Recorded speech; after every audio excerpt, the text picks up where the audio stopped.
तालुक्यातील पूरग्रस्त गावांना शिवसेनेकडून जीवनावश्यक वस्तूंची तातडीने मदत आल्याने पूरग्रस्तांनी या मदतीबद्दल शिवसैनिकांचे आभार मानलेत।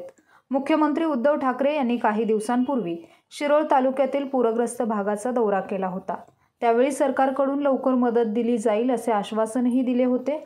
शिवसेनेने मातोश्रीवरून तातडीने जीवनावश्यक वस्तूंची मदत शिरोळवासियांना पाठवली आहे। आज उद्धव साहेबांच्या मार्गदर्शनाखाली आणि आरूबाईंच्या नेतृत्वाखाली आज हेमंत दुधोळकर साहेब आमचे युवा सेनेचे पदाधिकारी इथं आपलं पूरग्रस्तांना मदत म्हणून किटचं वाटप करण्यासाठी आज बस्तवाड गावात आले आहेत। मी शिवसेना भवन आणि शिवसेनेच्या सर्व मुंबईतील पदाधिकाऱ्यांचं खरोखर आभार व्यक्त करतो।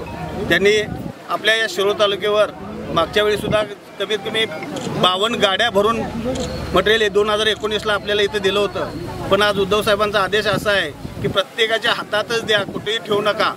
प्रत्येकाच्या गोरगरीब माणूस आहे त्याला आपलं मदत म्हणून नाही तर कर्तव्य म्हणून आपल्याला हे काम करायचं आहे। यासाठी सेना भवनमधून हे सर्व मटेरियल या हेमंत दुधोळकर साहेबांच्या माध्यमातून इथं आलेलं आहे। जिल्हा संपर्क प्रमुख अरुण दुधवाडकर, तालुका प्रमुख वैभव उगळे यांच्यासह शिवसैनिकांनी बस्तवाड, राजापूरवाडी, खिद्रापूर या गावातील पूरग्रस्तांना मदतीचे वाटप केले। BPN साठी शिरोळहून उमेश माळगे।